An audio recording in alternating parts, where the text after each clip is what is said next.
Well, welcome to the Great Old Ones channel. Here I talk about gaming and role-playing games in specific. Again, tonight I'm going to go back and talk a little more about first edition Dungeons and Dragons, and we'll dive a little more into the Addict document that we had done last Thursday. If you hadn't seen that video already, go ahead and look through the playlist that I have there and choose that one, and we'll get ready to continue on with this one right here. Again, I'm going to be talking with Doom's Words again, and him and I are going to, let's see, talk more about the Addict document.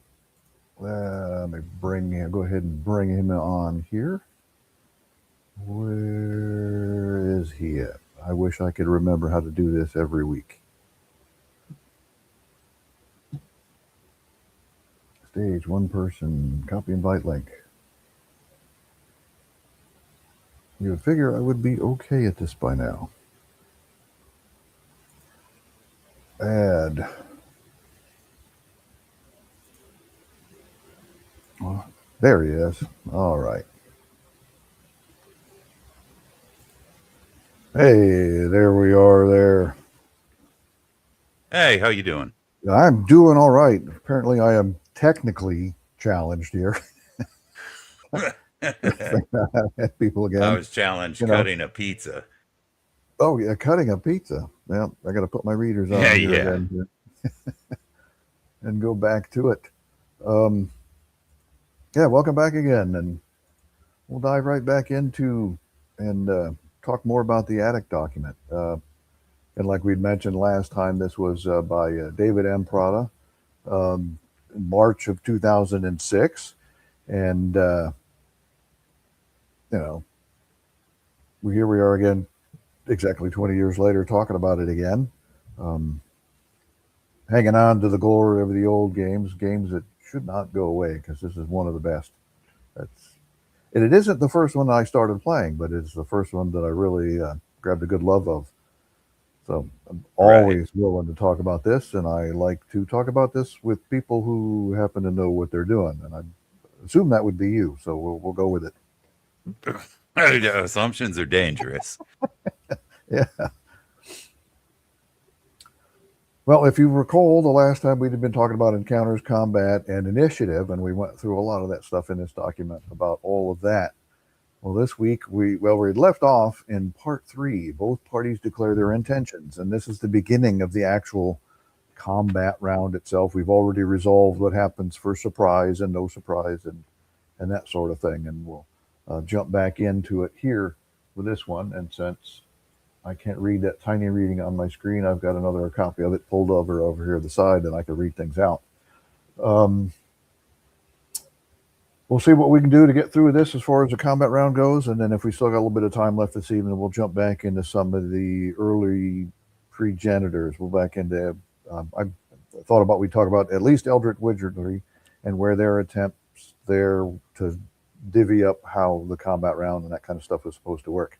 Again, like we mentioned the last time we talked, the assumption was as you were a war gamer and you kind of knew how war games worked when you started playing this. There wasn't really a whole lot of clear rules for new people. And this Addict document really helped new people figure out how this stuff was supposed to work. Yeah, especially given the time that it came out, right?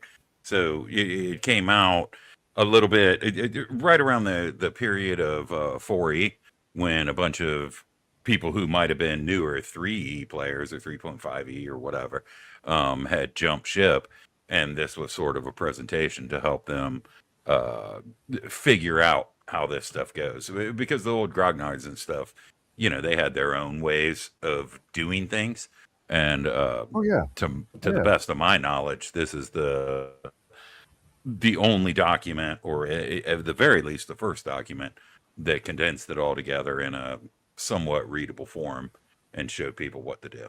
A little bit different organization that was with the other books, right? Yeah. Right. Yeah. Well, part 3, both parties declare their intentions. All right. A, the DM should mentally note what actions the monsters plan to take prior to knowing what the PCs will do. Right? Well, because both sides, right? The Dungeon Masters plays the sides of the monsters, where the players play the side of the heroes. Each player should describe what his character will do this round. Right? Remember, the round it's a minute of time. Right? So a lot can happen in that minute of time. Main thing there was the spellcasters must note what spell they intend to cast at the beginning of each round. It isn't just that things just happen willy-nilly. As the spellcaster player had to prep and begin casting a specific spell, and he needed to declare that particular one that he had planned on doing. Other intentions may be declared in a more general manner, right? Fire my bow or I attack with my sword, like it says on the document. Right? What was the other player's plan? And here's a good piece to it that I think modern gamers can pick up on. I think some of them are when they put things like egg timers and down on the table for indecision. Any delay on the part of a player to declare intention should be considered as a like delay in the character's actions on a 6-second to 1 segment basis. If you hemmed and hawed about what you wanted to do for 30 seconds, half that round was gone. Right? The Dungeon Master should have moved on to what the other players were doing while you were indecisive. Having a plan and moving forward with it. Yeah, not to say things can't change in the dynamics of how the round works, but to keep things flowing, people needed to know what they wanted to do before things started. And if you hear the arguments that things bog down, it drags out and that's because we're allowing those delays just to take precedence as opposed to the action. Yeah, exactly. And it's really just really it's just taking it to a sort of, it's taking the idea of, a player flipping through the spell book or whatever, the player's handbook or whatever other books they have, trying to determine what they're going to do and minimizing that, but taking it across all actions, and we basically used to just call for intentions. The round would start and it's like intentions, and then everybody would discuss what they wanted to do. A couple things that this brings up. Obviously, the DM's supposed to mentally take note of what the monsters do, and he probably shouldn't change that. Right, but there's been some. So first off, I think with the spellcasters noting what spell they intend to cast, that's because that spell can be interrupted and wiped from their memory. So that's why it's important for them to specifically state the spell. Now, they don't necessarily have to say, hey, I'm going to cast Magic Missile at the guy in the back. And then when the guy in the back is gone and their turn comes up, they lose the spell. But by starting, and people have different interpretations of this because it's not really directly laid out in the rules on when spell casting begins, and also when in the round that you're spell casting, you can be hit and lose the spell or not complete it. Same thing with the swords and stuff, because when we were younger, at least in the rule books, it tries to say, there's not a real strict guideline on what you have to say. And this document sort of boils that down and gives us the guideline. I don't have to say, for example, I mean, everybody's game is different, but let's just say I'm playing by this. I don't have to say, for example, I'm going to attack the goblin number 3, right? The goblin second over from the thief who's getting ready to flank him. And if that goblin's not there anymore, I can't do anything in the round because it doesn't match my intention. Generalization, except in the case of spellcasters, is generally pretty fine. Yeah, I've noticed that too, that I've never played this way, but I have heard other players complain that their Dungeon Master makes them declare their action, and that's what they're doing for the entire round. So if the circumstances based on that action disappear, you did nothing that round. And I don't think that's fair for a dynamic 1 minute long something. If conditions change, you can adjust. But the problem with spellcasters is you had to remain in motion with your somatic components to cast that spell. If you decided, oh, I don't want to do this anymore, you lost that spell. And to Yes. your point where I think some of the intention, it seems to me, just reading the rules, that you jumped into action right off the beginning of the round. There were no delays or anything in there deciding I wanted to wait and do things like this. For the most part, you just galvanized into action. So the game master or the player, if he was casting a spell, would launch immediately into beginning the casting of the spell. And I don't think that was exactly the intention of the rule. I think it just seemed to come out that wasn't really explained. You know what I mean? That just It because wasn't. activity started at the beginning of the round doesn't mean that's exactly when you started waving your hands in the air. Yeah. Yeah, right. And I was going to mention that too, but I didn't know how deep you wanted to go into it. People have played differently with that Oh, particular sure. It's your aspect. game. Play how you like. Yeah. Yes, because it's implied, right? If you declare your spell and your spell can be lost, even if you're attacked before it's your turn, it's implied that all spell casting begins on segment 0, basically. Right. So a magic Yeah. missile, all first level spells for the most part, and 99% of them, right, would actually take effect on segment 1. So that's something. If you start on segment 0, that's something beneficial for low level magic users to be able to get their spell off, even if it's a simultaneous attack. On the other hand, some people say, okay, well, the spells start on your initiative die as determined by the dungeon master or whatever set of rules you're using. And then some people say, okay, your spells start on segment 1. I prefer to try to not include anything. So in my own games, all spells start on segment 0, regardless. So basically, right after intentions, right after initiative is rolled.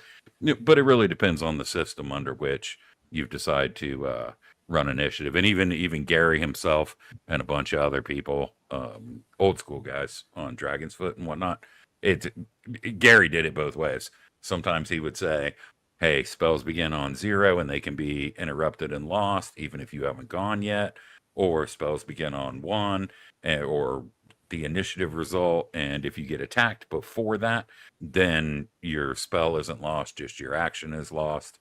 That's one of those areas that has some ambiguity. Right. There's a great degree of interpretation that you can go in the way the rules were written. Dungeon Master D here suggestion was raw only. Well, that's one of the problems with the rules as written is sometimes they weren't exactly clear.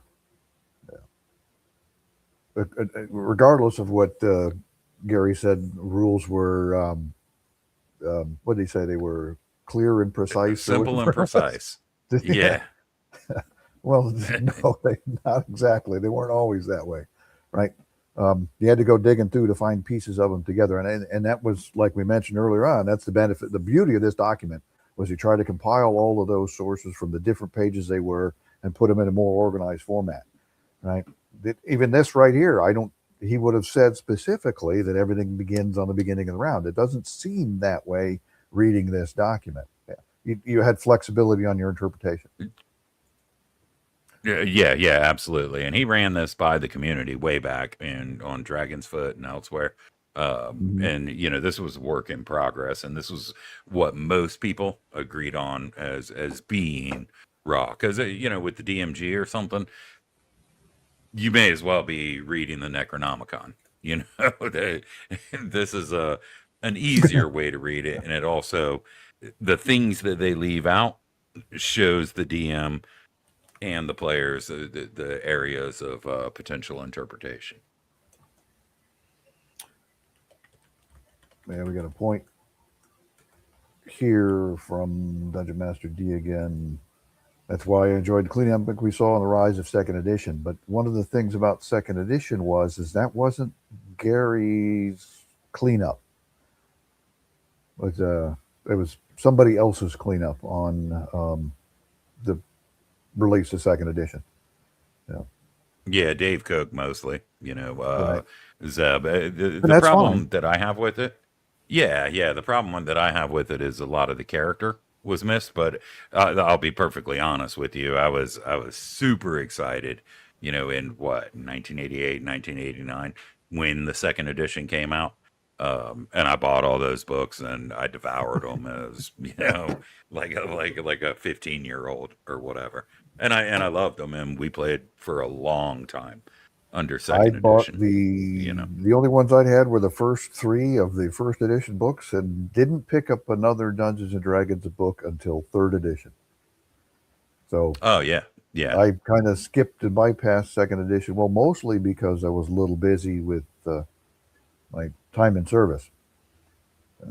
You're right, and I was basically a loser, so I had nothing to do but read, and I hear and the you. old gaming group, the people that went Well, from AD&D to 2E, mhm. we stayed the same group, and in Oh fact, yeah, and there's some people Dungeon that Master D absolutely was love one of them. second edition because, again, like you mentioned, some of the just the clarifications made things easier for somebody else to understand. Somebody had a rewrite of those rules and made tweak some, and that's fine.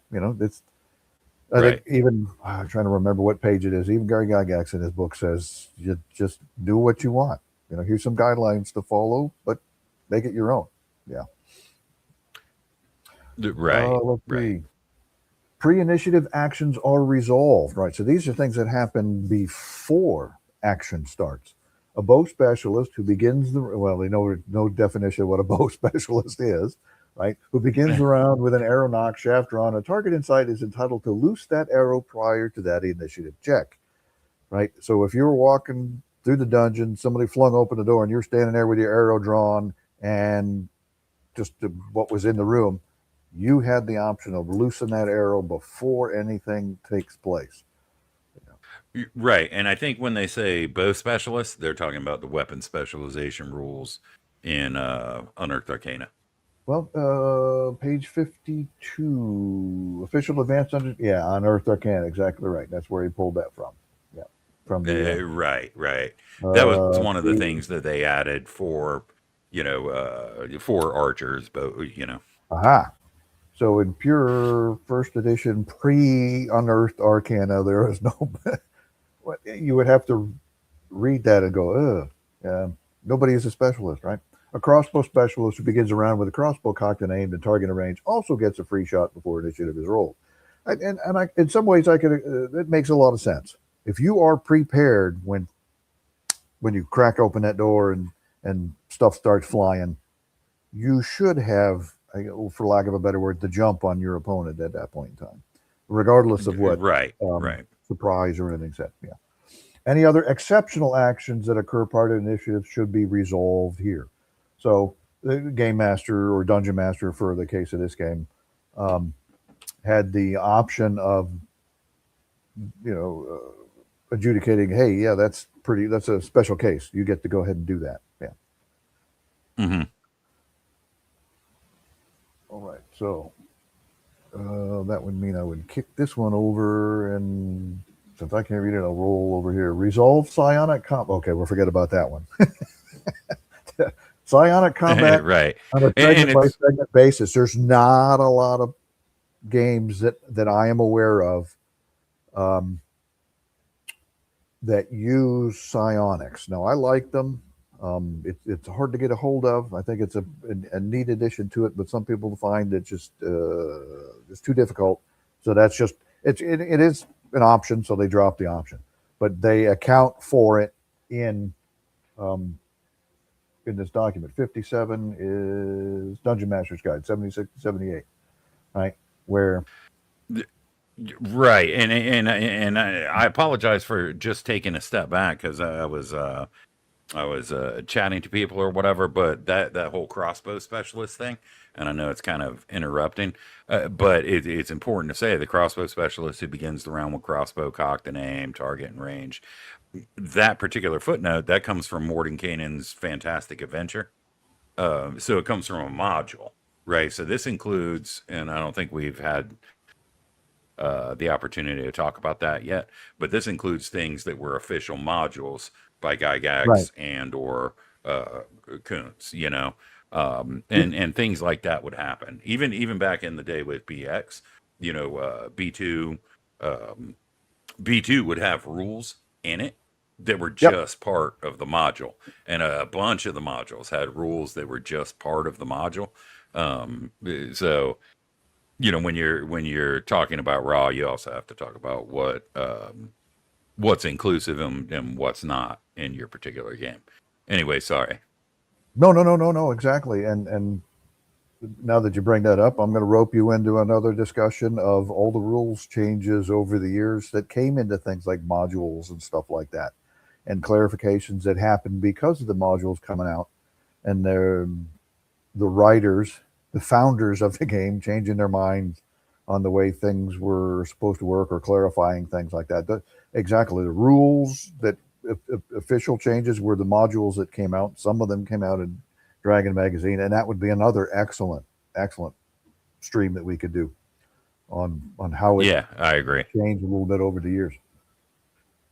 Yeah, well, here we go. Most psionic combat happens before first round of non-psionic combat. Well, you would think, yeah, it's coming out of your head, so it should go a little faster than actually swinging your arm. The speed of electrons from your brain down to your wrist is, but we don't have to drill down to that level of detail. It's like psionics, as I can recall, was included largely because of the Mind Flayer. So they added it to Advanced Dungeons and Dragons.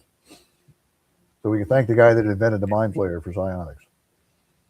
Compare each psionic's chosen attack mode and his opponent's chosen defense mode. All attacks and defenses are simultaneous for psionics. So there really is no it's just basically a tied initiative for the psionics. Each attack and defense strength totals reflect the segment's expenditures as well as any points lost due to attack. Repeat steps A and B until the psionic combat has ended.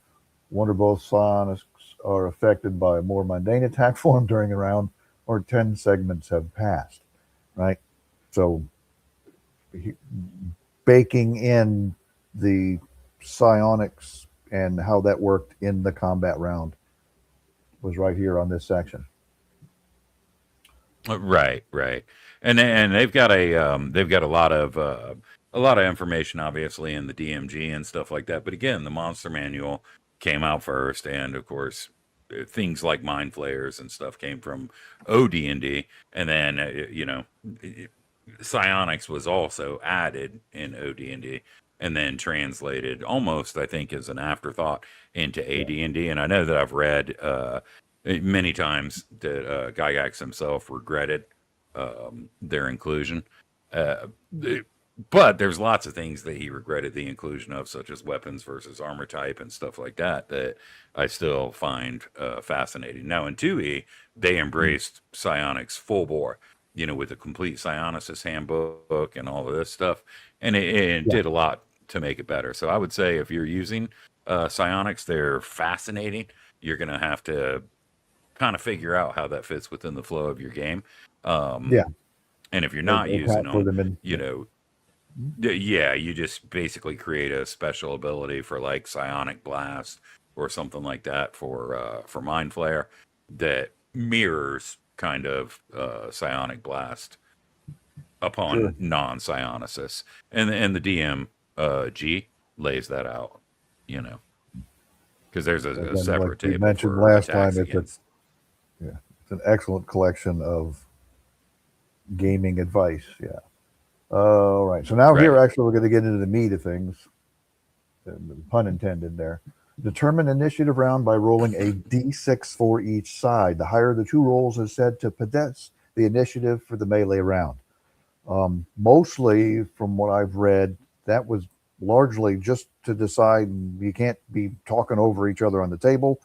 Who do we resolve first? Yeah. Each participant does not make a separate initiative roll. Yeah, first edition Dungeons & Dragons was group initiative. Each side, the die roll was per side. So everything went off all together on your side. However, dexterity attacking adjustment is added to or subtracted from the initiative roll for each missile firing combatant on an individual basis. So if you were particularly fast and you were going to go ahead and shoot your bow, even though your side may have rolled a 3, your bow shot would go off on the adjustment. And it was a descending Exactly. D6 down. Yeah.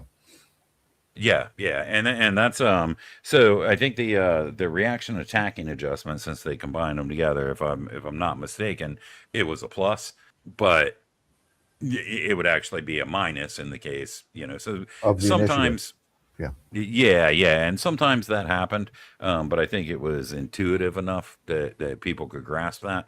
The big takeaway here is that because 2E did things a little bit different, the big takeaway here is that dexterity adjustment, or the reaction adjustment of dexterity, only applies right if you're using missile fire.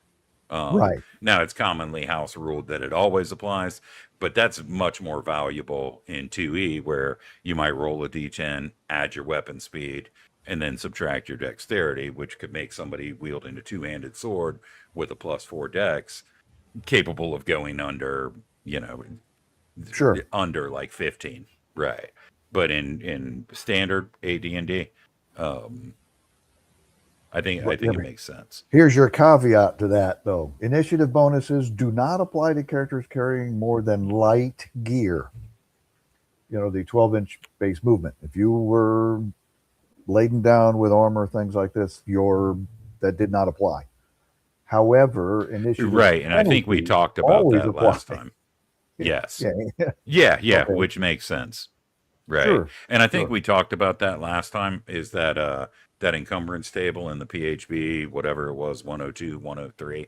It's a little bit confusing, but basically you match this up to unencumbered, and if you're unencumbered, then your dexterity reaction adjustment, if it's a bonus, will apply if you're using a missile weapon. Mhm. If you're beyond unencumbered, then if you have a penalty, that's happening. Sure. One exceptional monster, the Spectator, which came out in the Monster Manual 2, rolls a D8 for initiative rather than a D6.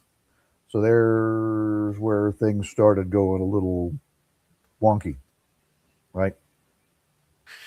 Party Right. rolls a D6, so the Spectator, which could go easily 2 segments before the party got a chance to go based on the D8 roll, right? And Yeah. And it's worth mentioning, I think, like if we look at the little footnote there, it's kind of hard to see, but I'm looking at it on another screen too. That's number 67, right? And of course, that's Leonard Lakofka in The Secret of Bone Hill is where he introduced that. And anybody who knows anything about Len Lakofka, and we might get into that at some point here, is that he was one of the proponents of complexifying. I know that's probably not a word, right? But complexifying initiative, things like individual initiative, things like dexterity affecting different things like multiple actions, and he just brought it into his module, and then of course he's it very ended up proud of in that. MM2. Yeah. Yeah, if depending on how much time we run into tonight, we may actually get in a look at his articles in the Dragon magazine too. Those are excellent Right on. articles when you get into the mind of some of the guys that were originally involved in all this to begin with. Yes. Certain magic items, notably the crossbow of speed, short sword of quickness, and scimitar of speed, allow the wielder to strike first regardless of the initiative result. So, highly sought after items. If you were doing combat based on initiative timing and when things went off in the round. If you were kind of hand waving these kind of rules, then those weapons didn't make a whole lot of sense. Right. And again, one of the challenges is that the information regarding that is really just buried in a text block in the DMG. So if the DM didn't know that stuff or didn't look at it, then he might not know that. And of course, the player, if he's playing according to the way he's supposed to play, not owning a copy of the DMG and whatnot, or not referencing it at least, You might not know that. That's why, it's always a good idea when you come across a spell or a new item or whatever, bring it out in front of the table and see how it's going to impact your game. Mm-hmm. All right, we'll kick it over to the next page. Generally, the results of whatever actions are decided upon by the party with initiative are determined first, followed by the results of whatever actions are decided upon by the party which lost the initiative. Ties usually indicate that attacks occur simultaneously. Special cases are listed below. In certain ways, I kind of like the ideas of things that are all going off together as opposed to sequentially. Because you would all, if you're in magic user's got the jump on you, you may not ever survive that fight because they can whip out some damage pretty quickly, especially if you've got a big disparity between initiative rolls. Multiple attack routines. Right. When one or more creatures involved in a combat are permitted to use their attack routines twice or more often during the round, then the following initiative determinants are employed. Here's where we get into timing things in the round. When the attack routine may be used twice, then allow the side with the advantage to attack first and last with those members of its group who have this advantage. So, if you get to do claw bite twice in a round, or whatever your attack routine is, you go first, party goes, then you go last. Yeah. If it is possessed by both parties, so here we get into like fighters with multiple swings. It is possessed by both parties. The initiative roll determines which group strikes first and third, and which group strikes second and last. Right, so if you're facing off with somebody, both sides, each of them get 2 attacks around, the initiative decides who gets to go first and third, and who gets to go second and last on that one. Going first is always a good idea when things happen at the beginning of the round and start rolling from there. Yeah, and in one way, it occurs to me, that one way you can look at the attack routines, which it's mentioned lower below in this document, right. Kind of think of it as a guy with a missile weapon that fires twice in a round, say a short bow or a long bow or something. Yep. Generally speaking, they're going to go first and last in the round, and you can apply that same kind of idea to multiple attack routines. Right. Yeah.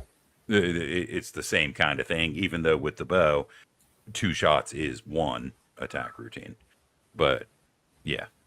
Sure, but if you're going to determine the timing on them, they didn't go off at the same time. Clearly, I mean that's we talked about this last week with Hawk the Slayer. yeah, exactly. So it's really just an extension, in my opinion, of multiple missile shots in a combat round. Right. If one or both groups have members allowed only 1 attack routine, it will always fall in the middle of the other attacks, the order determined by dicing for initiative when necessary. Right. Being fast and having multiple routines, yeah, you get to go first, but that also means when everything's said and done, you can do a follow-up. Yeah. Right, and you would dice for it only if it's not determinable. Like both groups have it, and it's not determinable which, say fighter swings first. But if it's based on which fighter swings first, you have separate rules based on weapon speed for that. But say a fighter and a chimera or something like that, middle of the round, you might have to dice for if it's not clearly, if it's not clearly obvious. And here's where we're starting to go super detailed. If one party has the ability to employ its attack routines thrice, 3 times, then the other party dices for initiative to see if it or the multi-routine group strikes first in the midpoint of the round. So it sounds, if you can do extra, getting the jump is super beneficial because you might be able to get in multiple attacks before the other group gets a chance to do their plan, their response. And here we go more. Extrapolate for routines which occur 4 or more times in a round by following the method above. So, okay, well, there's your 7-headed Hydra. I mean, that. Right, right, and of course, you know, extrapolating the method above is crystal clear, since the method above is crystal clear, right? You know, it takes some Yeah, work to get this stuff down, you know, it really does, but it's worth it. sure. Note that a routine is the attack or attacks usual to the creature concerned, i.e., a weapon or weapons for a character, a claw bite routine for a bear, with incidental damage assessed as it occurs, the hug, for example. A 12th level fighter is allowed to attack routines twice in every odd numbered melee round, for example, and this moves up to 3 per round if a haste spell is cast upon the fighter. Right. But he may die of old age in the middle of that fight if we haste him. But, Yeah, yeah. And the thing that's important here, you know, most monsters are going to have a single attack routine unless some circumstance changes it. But for characters, they say weapon or weapons because if I'm dual wielding, you know, say a short sword and a dagger, that's an attack routine. And if I get two of those attack routines in a round, or 2 attacks in a round because of something like haste, it's those 2 attack routines. If I'm a fighter and I have a bastard sword and a shield, my attack routine is the bastard sword. If I'm a fighter with no shield, short sword and dagger, my attack routine is both the short sword and the dagger. yeah. And on the face of it, if you're not really familiar with how this stuff works, that sounds like it's a fantastic advantage that I get actually can poke at some guy twice. But one of the things about your, if you're attacking with 2 weapons, you've got penalties to your 2 hit roll for each weapon, at coordinating them. Now, reading the rules, that's mitigated some. If you're going to use 2 weapons, you want to be fast because your reaction adjustment actually helps mitigate the penalty for your to hit rolls. But we can drill down into those Absolutely. weeds later when we actually get into uh, exchanging blows. This rule Right. applies to missile attacks as well as to multiple melee attacks. Thus, a longbow rate of fire 2 will generally fire first and last in the round. There we go. Like we just said a minute ago, bam, here it is on bullet point number 5 there. A charge. Normal melee is not possible when opponents begin the round over 1 inch distant or 10 feet away. A round must be spent closing. Now, taking an entire minute to move 15 feet seems a little extreme. But alternatively, the attacker may choose to charge. This action brings the charging party into combat on the charge round, provided the movement rate plus bonus allows this. So basically, a charge round is not really part of the melee. That is, it's outside of it. It's ahead of it. Yeah. Right. Right. And And they list here the movement I rates too.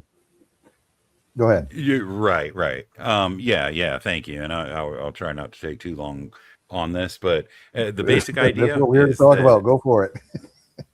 yeah, well, the basic idea is that you can either close into, say you're not engaged in combat, and engaged in combat, for my own terminology, I like to call it a combat engagement zone, so that everybody knows what it is. It's when 2 opponents are within 10 feet of each other.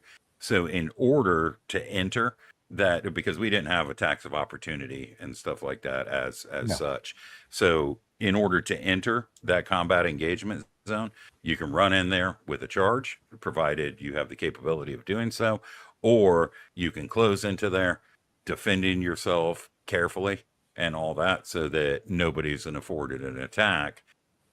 And initiative starts once both combatants are engaged, and it's basically assumed that any movement or anything like that within that 10-foot square, it just kind of happens.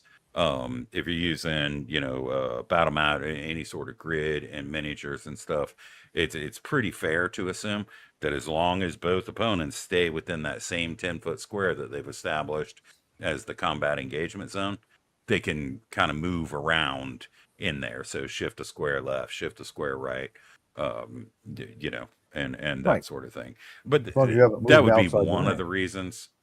Mhm. Yeah, that would be the only reason that I could see that closing into combat wouldn't be considered extreme, because you're trying to trying to get in a position to where, you know, each opponent is trying to get in a, think of a couple of guys, you know, in a movie or some sort of cinematic thing, and those guys come together and they do their sword play and stuff, feints and jabs and shields and this kind of thing to try to get into position to where there's actually a chance for an attack. But yeah, it does definitely seem extreme. Right. So mandatory then should be when you close, say, on guard. Yeah, yeah. Yeah. Let's see. Outdoors, charging bipeds receive a 1/3 movement bonus. So a fighter basically charging adds extra move to him. He can run a little bit. Basically, he's running, right, instead of a tactical move. Charging quadrupeds, well, maybe that would be a horse, get a half movement bonus. So charging somebody down with a lance attack, right? Indoors movement rate for all charging creatures is doubled. Because outdoors everything was yards, indoors it's feet. Encumbered Right. creatures may not charge. Well, yeah, if you're being dragged down by the weight of your gear, you're not running. Yes, and it's probably worth mentioning there that since we've already determined that unencumbered means movement rate of 12, Yes. that encumbered means something beyond that. So it could be interpreted that you're not charging in plate mail armor unless that armor is magical or whatever, What's right? up? Right. Or unless you're upon a horse that's capable of carrying being unencumbered while you're on it. But Mhm. people don't really pay attention to that too much, and it's No. because encumbrance hasn't really been properly defined in a structured manner. Um, you know, because charging implies fast movement. You know, Yeah. Totally different story if you wanted to run into the combat and try overbearing or something like that. There's special rules for that. yes, yes, and they're a lot of fun. Yeah. Armor class of charging creatures. There is no dexterity bonus allowed for charging creatures. How are you dodging when you're just flat out running into the fight, right? Creatures with no dexterity bonus become one Right. armor class worse. There is no penalty to AC 10 creatures for charging, however. It doesn't, well, there isn't anything. There is no AC 11, right? Right. At end of charge, melee at end of charge. Initiative is not checked at the end of charge movement. Here's another idea that goes a little outside the timing rules. Opponent with the longer weapon reach attacks first. You're charging into a fight. Your opponent, who's got some reach on you, has the opportunity to try and fend that off. You know, setting a spear against a charge or something like that. Charging creatures gain +2 on their 2 hit dice if they survive any opponent attacks which occur first. Right, if I make it through your spear, it's going to be easier for me to Precisely. land a telling blow. It is pretty Right. important to Right. note that your 2 hit roll isn't necessarily that is your one quote unquote swing for the round. Your 2 hit is the opportunity to land a telling blow. Lots of blows happen in the fight that don't do anything. Yeah, yeah, and you can go back to the cinematic example of a charge, you know, because a lot of this was based on war games, like we talked about. But the Mm-hmm. cinematic, look at say Braveheart or something.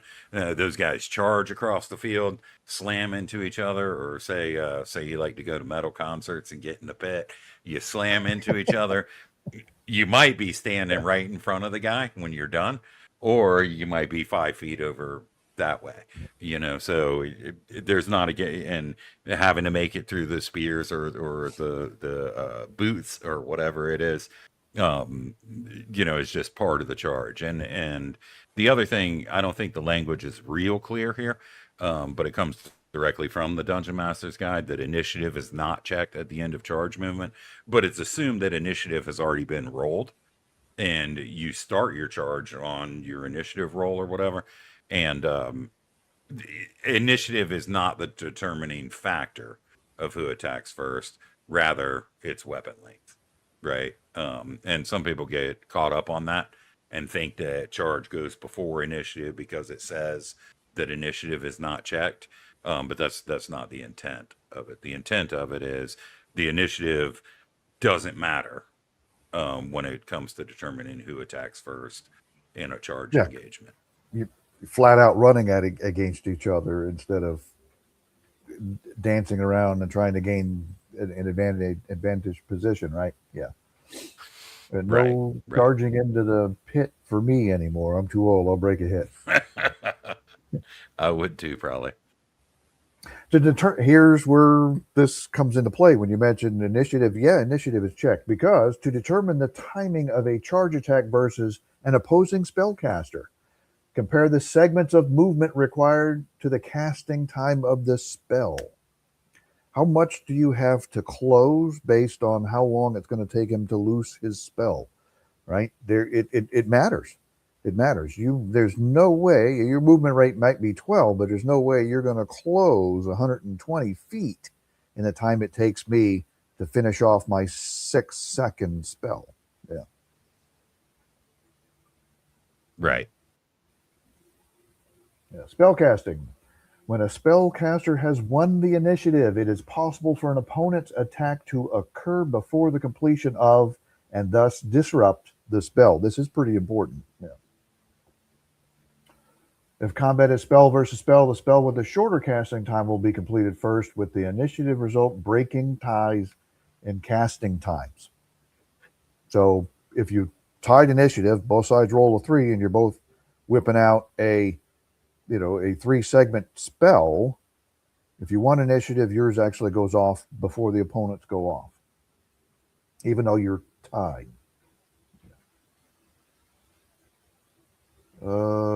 So basically, you could assume initiative result breaking ties in casting times. So this would come into play where you've got disparate casting times, but your initiative roll allowed you a little bit of a jump on it. Yeah. Right. So say, for example, one guy rolls an initiative of 1 and he casts his spell with a 2-segment time, which gives him, say, a 3. And then the other guy rolls a 2 and casts his spell with a casting time of 1, which also gives him a 3. That 2-segment spell would take effect before the 1-segment spell because it's based on the initiative time. Yeah.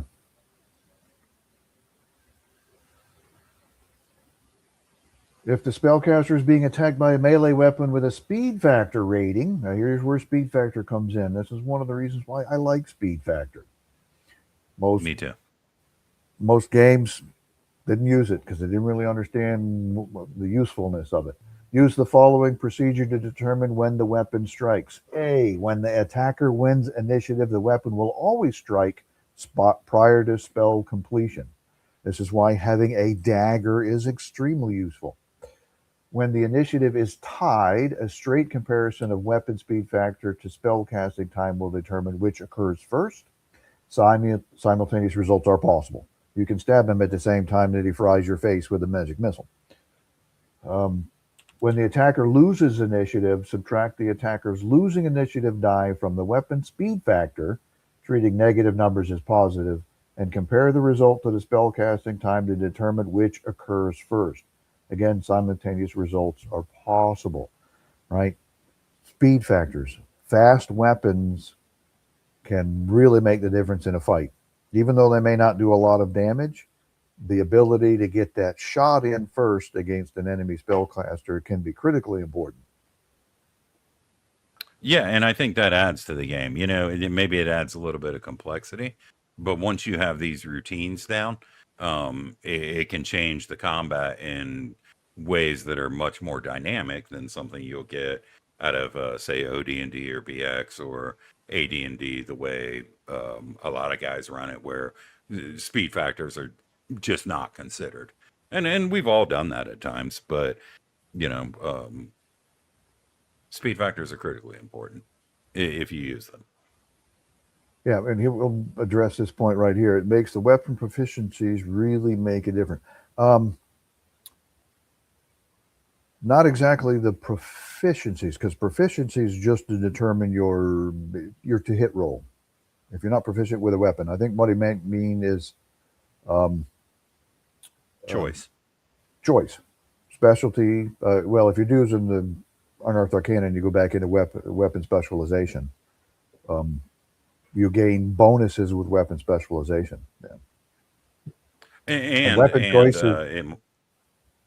go ahead. Oh, sorry. It might be he might mean that, like, because what's the point of a fighter having 4 weapon proficiencies versus say a cleric having 3, right, at first level? Why? Right. I think that's here we go. That's exactly what it is. You've got 5 says you can choose a better weapon for the situation. Exactly. Weapon. Yeah. Using some of these rules that everybody thought, well, it's just optional, I don't understand it, makes weapon choice matter. You really need to think through the weapons you're picking. Oh no, I'm just going to grab 2-handed weapon because it does a whole lot of damage every round, but we're not really using. Okay, then it doesn't matter, right? Why would anybody grab a dagger if it didn't make any difference? It just doesn't do any damage. Everyone would use 2-handed swords. Every fighter would. I mean, unless he wanted to have a shield, in which case it'd be bastard sword shield. But still, it doesn't make any difference. Yeah. If the spellcaster is being attacked by missile weapons or by natural weaponry without a speed factor rating, such as a monster's claw, bite, use the following procedure to determine when the attack strikes. Right, when the attacker wins initiative, the attack will always strike prior to spell completion. Yeah, natural attacks are always going to be faster than weapon attacks. When the attacker loses the initiative or when the initiative is tied, the attack will occur on the segment indicated by the caster's initiative die. Compare this to the spellcasting time to determine which occurs first. Simultaneous results are possible. Yeah.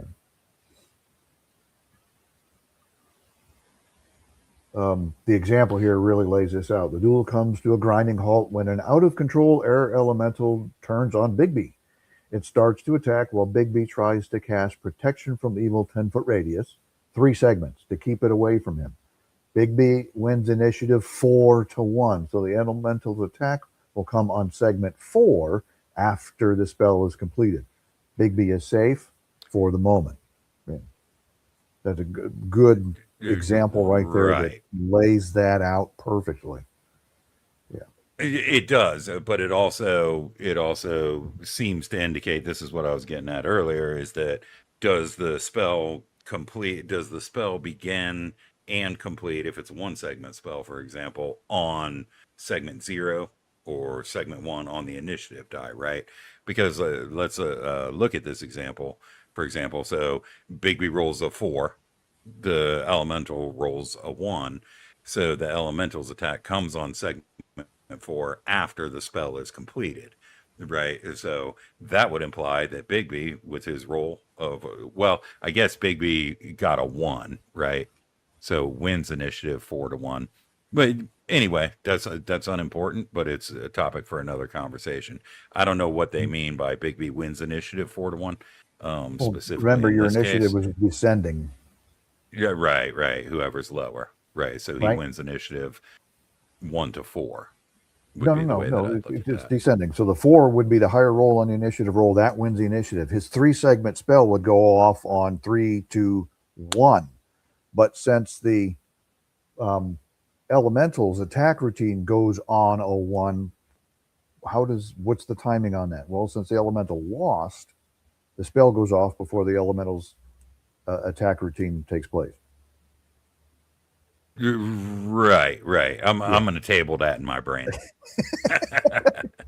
Yeah, because we get so used to different initiative systems. We got to remember that with initiative system here, the high numbers go first. You're descending in your order of it, which logically your brain always goes 1, 2, 3, 4, 5, 6, as opposed to backwards. Yeah. Cantrips. Well, there wasn't any cantrips in first edition until Unearthed Arcana. So right. When attacker has multiple attack routines, the first attack has an opportunity to disrupt the spell unless the spell requires a full round to cast. Yeah. Magic user may cast 2 cantrips in a single round because they're supposed to be fast and they're supposed to be light magic and stuff, so you can kick them off in a single round. In such a case, timing of the first cantrip is determined as above, which would be the example there with Bigby. The second cantrip will be cast 1 to 4 segments later. So sometime in the middle of the round, you'll be able to whip out a second cantrip. The one thing about cantrips that I've noticed, because I kind of like them a little bit, they really don't have a whole lot of power behind them, right? Most of them are utility as opposed to offensive. Yeah, and it gives the magic user something to do, you know, because if you've got one spell and you blow a magic missile and you can do nothing else, cantrips are a nice sort of insertion. Mm-hmm. Spellcaster cannot use his or her dexterity bonus to avoid being hit during spell casting. Doing so interrupts the spell. This is critically important. You know, a magic user standing there, a lot of magic users depend on their dexterity for defense. But while you're casting your spell, here, well, wait a minute, let's kick off here. Are you suggesting that if you subtract the roll from 10 segments to get where the initiative starts? Not exactly. Even though you roll a 6, you're starting on segment 1 for everything. So there could very well be, based on this question that we posted up here, there could very well be almost half the round left at the end of all the initiative dice. Yeah. When you're counting down and moving through things. Your initiative dice, you basically compare the two. The faster gets to go on their die, and then the losers kind of picks up in part of the segment of the round. Yeah. Let's see what we got here. Go back to our dexterity bonus, right? Remember, when you're casting spells, you have to, the book even says they have to be precise. They have to follow the prescribed order and all this. You can't be trying to dodge sword blows at the same time you're doing your rain dance to call lightning on somebody. You cannot use your dexterity bonus to defense. All you have as a magic user is any magic that you got and your armor to protect you, which for magic users, since they can't wear armor, would be their clothes. Yeah, and I think this is sort of the inspiration of the idea of like a concentration check. You know, this older system didn't use those types of checks and skills and all that kind of thing. But I think it informed later editions of the rules, like a concentration check. You know, okay, the guy's attacking you, make a concentration check. Otherwise, your spell is spoiled. Any successful attack or non-saved against attack upon the spellcaster interrupts the spell. A successful attack does damage. Non-saved attack means some sort of area of effect went off and you didn't save against the damage. Taking the damage is what interrupts your spell. If you take a whack or if somebody tries to wave their sword at you as a magic user and does not hit you, that act does not interrupt your spell. It's taking the damage that interrupts your spell. Right. The above procedures for resolving the timing of attacks against spellcasters also apply to opponents using magical devices with specific activation times, such as rods, staves, and wands. These functions, however, will not be automatically disrupted by a successful attack unless the wielder is slain or otherwise incapacitated. Yeah, I'd looked a lot of those things up, make sure I had that stuff in my mind, and I'm old and I can't remember everything all the time. Right. Where are they at? I know I wrote them things down. Activation times. Potions activate within 1d4 plus 1 rounds. Staves, 2 segments to activate it. Wands, 1 or 2. So you're trying to kick off something with your staff, and it's going to be like casting a 2-segment spell. If you are hit and take 0 damage because of other factors would still interrupt your spell, but that's probably a ruling, not a rule. And I can kind of agree with this. You were still struck. This Me too. attack was still successful, even though you may not have taken any damage. You could Right. If argue I that, can't use my dexterity, right. If I can't use my dexterity, that means I can't do anything except stand there, wave my arms. There's no concentration check. Because my concentration is completely focused on the task yes, at hand. Even that is even going exactly. up and let's say the thief thinks he's funny or something. Let's say he's a Kinder or something, and he goes up and shoves the magic user and gets a laugh out of it while he's casting a spell. Right? It doesn't hurt the magic user, but the magic user might end up hurting the Kinder. Because it would disrupt the spell, right? Right. Yeah, you're committed to doing all the motions that are required to cast that spell. So the only protection you have as a wizard is the protection of the equipment you're wearing and any magic items you're carrying, like bracers of armor or defense or something like this. Which is why Right. before you wade into a fight, you cast mirror image. So Yeah. we're kicking this over to another. Here's where we get into weapon speed factors. All right. D, when weapon speed factor. Wow, we've been running over an hour on this already. Wow, this is good. A lot of It talking about it here. flies. This is a little longer than I had expected. When initiative is tied, weapon speed factors are used to determine who strikes the first blow. Otherwise, it just goes in initiative orders. But if you're tied, who has the faster weapon? Which kind of makes some sense. This is a huge reason. Without going into all the examples. Yeah, that's a good point, Cooler. This is a huge reason that games that don't use weapon speed factor are a lot less interesting to me than games that do. I mean, we've talked about weapon speed factor and how it applies against spellcasting and those kinds of things, but uh, you know, this is one of the things that actually makes AD&D fantastically interesting to me, as far as the different properties of different weapons. Yeah. But from the sake of the argument, without weapon speed factor, the two-handed swordsman is probably going to clean house on the guy with a dagger. Right. But and we'll see when we talk about some of this as it moves through how that makes a difference. The opponent with a weapon which has the lower speed factor will strike first, subject to the following conditions. The initiative roll must be tied. Your hits are going at the same time, kind of thing. Both combatants must be using melee weapons with speed factors. So missile weapons out the window. Right? Both combatants must have an Natural odd or attacks even out the number of window. attacks in the round. Right? So you basically one swing each, or 3 every 2 or something, but both of you the same. So you're the equivalent, basically, power levels amongst one another. What's determining what's happened is the weapon you're carrying. When weapon speed factor is a determinant of which opponent strikes first in a melee round, there is a chance that one opponent will be entitled to multiple attacks. Bam, here's where having a dagger going against that guy with a two-handed sword is possibly to your advantage.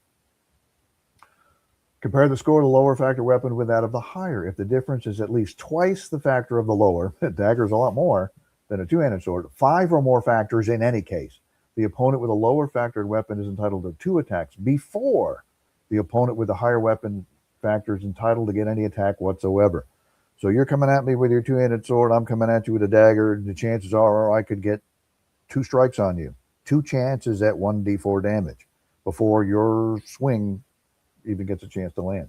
If the difference is Yes, 10 or greater, 10 or greater. The opponent with a lower factored weapon is entitled to 2 attacks before the dagger against Bolon. Before the higher weapon factor is allowed to attack, and 1 further attack at the same time the opponent with a higher speed factor's weapon is allowed to attack. I'm coming at you with a dagger and we tie. I could possibly stab you twice, and then a third time at the same time you hit me. I mean, there's a lot right there. And it's so imaginative too. You know, this is one of the areas where the rule, like I can envision that in my mind's eye, how that might look. And that's something that makes AD&D fascinating, because it's abstracted and not necessarily codified, but you can sort of envision how something, and a pike or spear versus a dagger or whatever is a perfect example. And I love this rule. And without weapon speed factor, I don't envision that, because there's nothing to imagine. It's not there. It's not there. This rule is pointless without weapon speed factor. Yeah. Yes.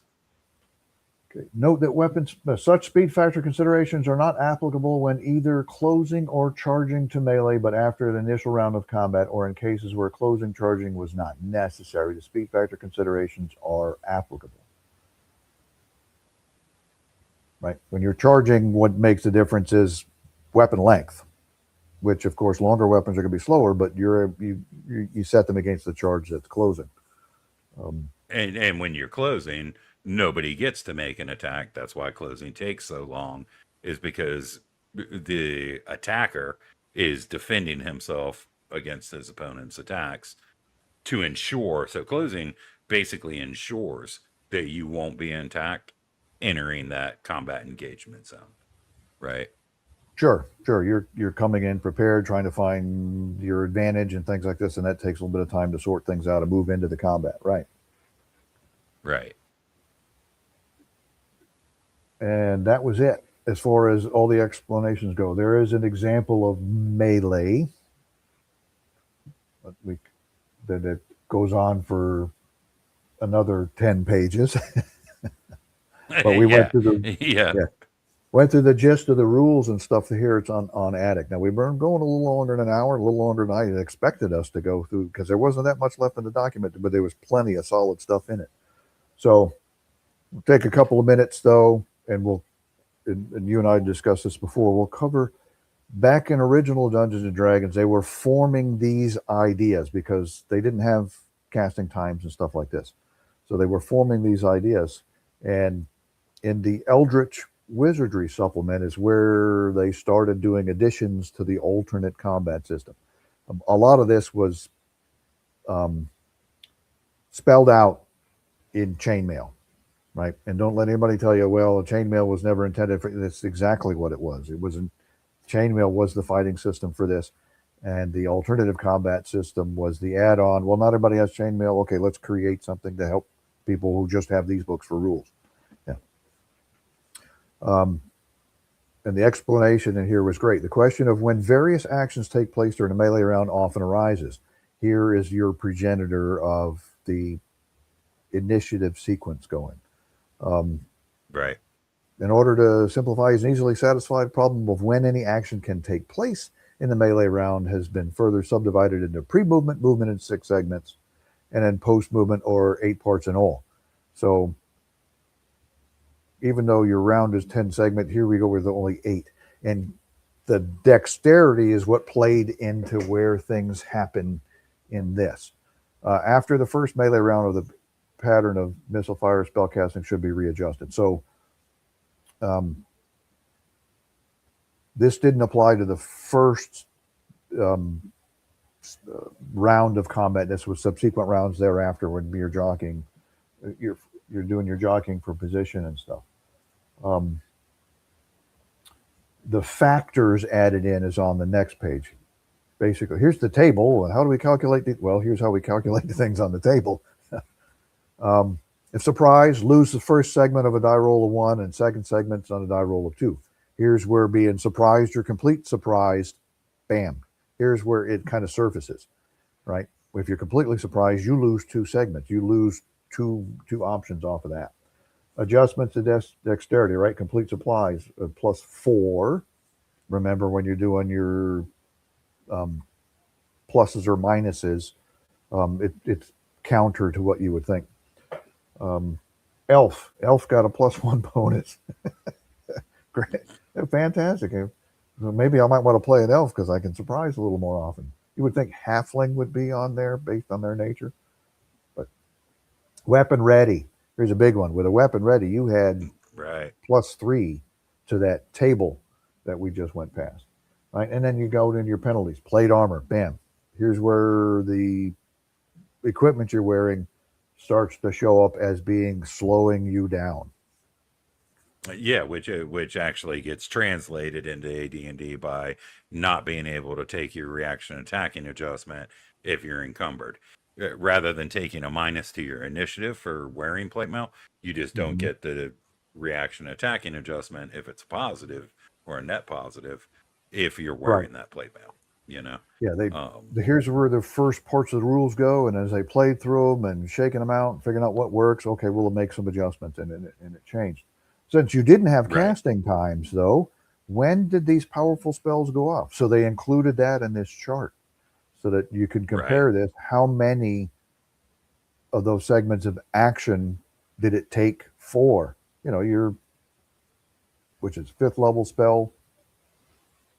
No, fireball. Everybody likes fireball. We'll go that 3rd level, right? -2. So we roll back up to that table a little bit and drop 2 off to these numbers. And you could see where, if you started out with a 0, but you were going to cast your spell, -2 would kick you down a notch, right? So instead of going on a 3, it would go on a 4. So there's where your early examples. The early examples of casting times come into play right here. This was a nice little tread backwards into what were they thinking? Where did this other stuff come out? They came out in AD&D, and right here. Yeah, and it's really interesting because the 2nd level spells, I mean, all the spells here and the penalty, you can see that transcribed into the initiative system in AD&D because most 2nd level spells would be 2 segments. Most 1st level spells would be 1 segment. Most 3rd level spells, like a fireball, would be 3 segments. Of course, there's exceptions. But if you just take all these numbers and shift them by 1, then you actually get sort of the casting time of a spell. There's a lot of that in here. As a matter of fact, they talk about ready. AD&D talks about, readied weapons and being able to attack multiple times in a surprise segment. You get the complete surprise concept of it says it right here. Complete surprise is basically a die of 2 pips. It's fascinating stuff looking at how this progressed and sort of morphed into the de facto tournament edition of D&D. Yeah. And we mentioned earlier, and we'll kick it out here real quick, Len Lakovka. Right? Let's see, remove that one, kick this one out. There we go. Dragon Magazine number 34. Here's the first one. And light up at the top of the screen, it says, I have designed many complex melee combat systems that have included such items as hit location and even special damage. These systems have met with good reception by players who have found them realistic, exciting, and time-consuming. Yeah. Yes, the more detail you add to it, right. Drag on. Alas, the time taken when a figure has a good armor class, many hit points, enter many henchmen, makes the system very time-consuming. And so here he says, okay, I've rethought all this, and this was his first one out as far as deciding, breaking things up, when things are supposed to happen and stuff like this in the round, and making it a little more fluid as opposed to the wargaming aspect of you have the magic phase, missile phase, and then movement and combat phase. This particular one was his first Dragon Magazine article that started diving into that. And then here's the second one, action in the melee round. I guess Dragon Magazine 43, he went in because melee is a source of controversy in AD&D. Oh yeah, they constantly got emails as to how all this stuff is supposed to work. This is dumb, and and it doesn't work right, and it takes too long. So again, he put out another one here, action in the melee round, and there's another one that was released later. I don't remember if it was his. I'd have to go digging up again, which specifically talked about missile weapons. But this was another one of Leonard Lakofka's dives into making combat a little more fluid. And I think he did a pretty good job. These would take a whole lot of practice to just get down and have just flow off the memory. Yeah, and he was, I find it whenever I get super pedantic about AD&D stuff, which to be honest with you, I've always done. I don't know if I'm just weird or whatever, or specifically detail oriented to a fault. Whenever I get super pedantic about that stuff and detailed and nitpicky, it always makes me happy to find out that a guy that was involved in the game was doing the same thing that I tend to do 45 years ago, but in a different way. So it sort of validates looking at this stuff and trying to come up with ways to make it all make sense and in a way that is maybe a little more simulationist for your game. You have to consider all that carefully. But I find it comforting that he did that long ago. Mm-hmm. Oh yeah, like a good source of, if you read through these, even if you never look at them or try to from the standpoint of wanting to use them, read through them and you can kind of get an insight into what their mind was when they were writing the game. Right. Yeah, great example. Well, darn, we've been running a long time. I didn't expect to get this much out of it. I was scrambling trying to figure out how much are we going to fill a full hour worth of this stuff, but we went way over on it because there's a lot here and there's a lot to digest, and it's good stuff. Good stuff. And never underestimate my ability to talk too much, and dare I say maybe yours. Well, I got this button over here. It says remove from stage. So yeah.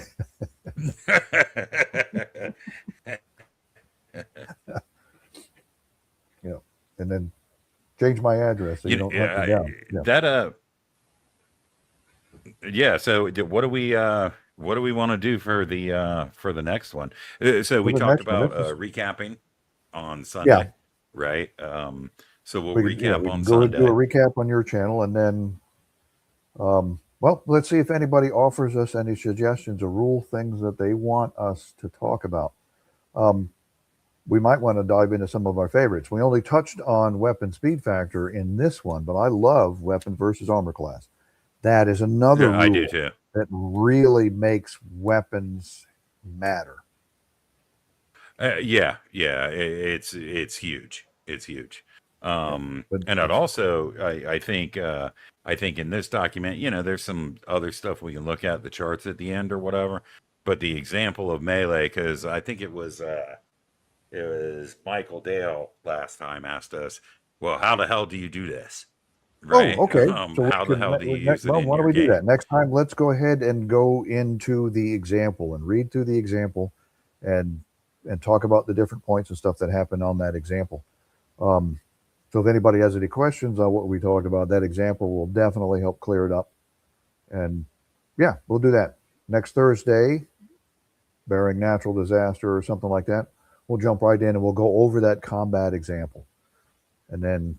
Right. And then Sunday, if you guys want to interject anything that we put in the show before Thursday, that's what that opportunity is for. Oh, here we go. Here we got a comment from Gonzalo. Yeah. In some ways, I do agree with his point here, Rollmaster, because a lot of stuff is handled on charts and stuff like this. And if you get fast with those charts, it does fly. It is a game that does fly fairly well. Right. It's just different. Yeah. And we'll be talking about that on Saturday. Yeah, him and I are going to get together. Everybody watch on Saturday at noon and talk about Rollmaster. Yes, I am a multifunctional dungeon master or multi-malfunctional dungeon master, if you look at it that way. I like a lot of different game systems. Eventually, I'll be talking about a bunch more, but this is great. This is a fantastic rundown more on first edition Dungeons and Dragons. So I think we'll close this one out here, and next Thursday we'll go into the example. Hey, thanks again for joining me on this, there, Doomswords. And don't forget, definitely a pleasure. Thanks for having me. Yeah, go, if you're not familiar with Doomswords, just my channel, go over to his and subscribe to him as well. He's got a lot of insight into this game. All right, so I'll let you go, and then holler at you a little later. All right. All right. Well, thanks again for joining me on another rundown into first edition Dungeons and Dragons. If you enjoyed this content, please, like and subscribe. Leave some comments for us. We definitely want to talk more about this stuff that's going on. If you had additional questions, you didn't get a chance to get it in, put some comments in. If you've got some suggestions for other comments or other content and stuff you'd like to see us do, please, leave that stuff in the comments below. And then thanks again for joining us here on the Great Old Ones channel. I'll try to bring on some more Great Old Ones. And again, like I alluded to on Saturday, we'll be talking more about Rollmaster. So thanks again all, and have a good night.